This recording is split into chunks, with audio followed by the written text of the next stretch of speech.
Producciones Nacer.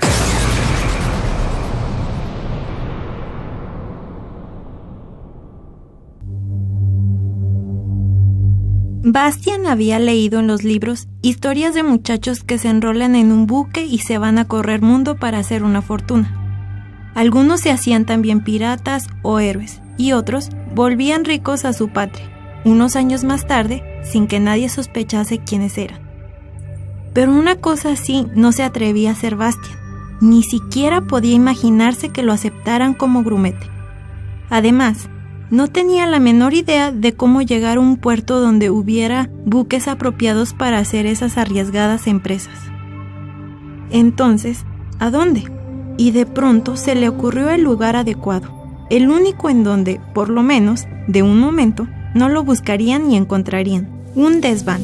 El desván era grande y oscuro, olía a polvo y a naftalina. No se oía ningún ruido, salvo el suave tamborileo de la lluvia sobre las planchas de cobre del gigantesco tejado.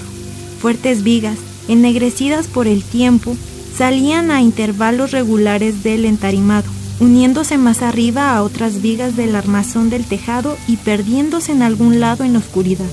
Aquí y allá colgaban telas de araña, grandes como las hamacas, que se columpiaban suave y fantasmalmente en el aire. De lo alto, donde había un tragaluz, bajaba un resplandor lechoso.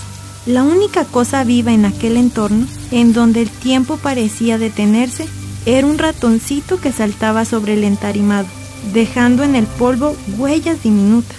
Ahí, donde la colita le arrastraba, quedaba entre las impresiones de sus patas una raya delgada. De pronto se enderezó y escuchó, y luego ¡ush!, apareció en el agujero de las tablas. Se oyó el ruido de una llave en una gran cerradura. La puerta del desván se abrió despacio y rechinando, y por un instante una larga franja de luz atravesó el cuarto. Bastian se metió dentro y cerró luego empujando la puerta, que rechinó otra vez. Metió una gran llave en la cerradura y la hizo girar. Luego echó además el cerrojo y dio un suspiro de alivio. Ahora sí que no podían encontrarlo. Nadie lo buscaría ahí. Solo muy rara las veces venía alguien. De eso estaba bastante seguro. E incluso, si la casualidad que daría precisamente hoy o mañana alguien tuviera algo que hacer ahí, quien fuera, se encontraría con la puerta cerrada, y la llave no estaría. En el caso de que, a pesar de todo, abrieran la puerta, Bastian tendría tiempo suficiente para esconderse entre los cachivaches. Poco a poco, sus ojos se iban acostumbrando a la penumbra. Conocía el lugar. 6 meses antes, el portero del colegio le había pedido que lo ayudase a transportar un gran cesto de ropa lleno de viejos formularios y papeles que había que dejar en el desván. Entonces, Bastian había visto dónde se guardaba la llave de la puerta, en una cajita que había en la pared, junto al tramo superior de la escalera. Desde entonces, no había vuelto a pensar en ello, pero ahora se había acordado otra vez. Bastian comenzó a tiritar, porque tenía el abrigo empapado y allí arriba hacía mucho frío, pero tenía que buscar un lugar donde ponerse un poco más cómodo. Al fin y al cabo, tendría que estar ahí mucho más tiempo. ¿Cuánto? En eso no quería pensar de momento, ni tampoco en que pronto tendría hambre y sed. Anduvo un poco por ahí. Había toda clase de cosas tumbadas o de pie. Estantes llenos de archivadores y de papeleo no utilizados hacía tiempo.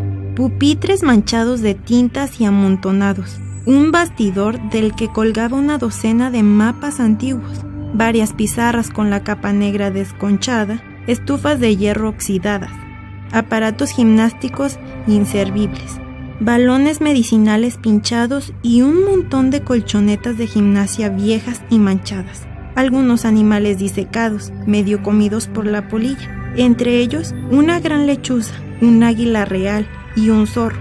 Toda clase de retortas y probetas rajadas, una máquina electrostática, un esqueleto humano que colgaba de una especie de armario de ropa, y muchas cajas y cajones llenos de viejos cuadernos y libros escolares.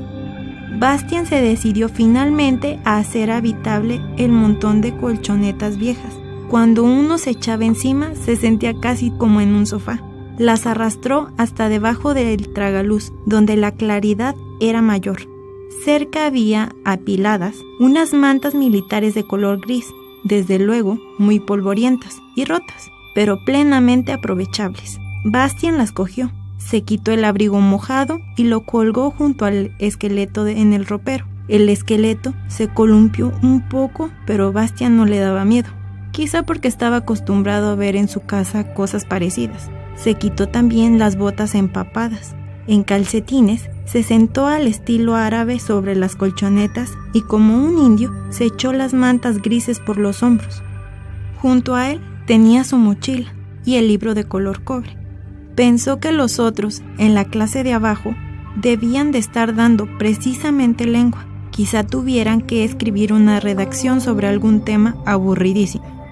Bastian miró el libro. Me gustaría saber qué pasa realmente en un libro cuando está cerrado. Naturalmente, hay dentro solo letras impresas sobre el papel. Pero sin embargo, algo debe de pasar, porque cuando lo abres, aparece de pronto una historia entera. Dentro hay personas que no conozco todavía. Todas las aventuras, hazañas y peleas posibles. Y a veces se producen tormentas en el mar o se llegan a países o ciudades exóticos. Todo eso está en el libro de algún modo. Para vivirlo, hay que leerlo. Esto está claro, pero está dentro ya antes. Me gustaría saber de qué modo. Y de pronto sintió que el momento era casi solemne. Se sentó derecho, cogió el libro, lo abrió por la primera página y comenzó a leer.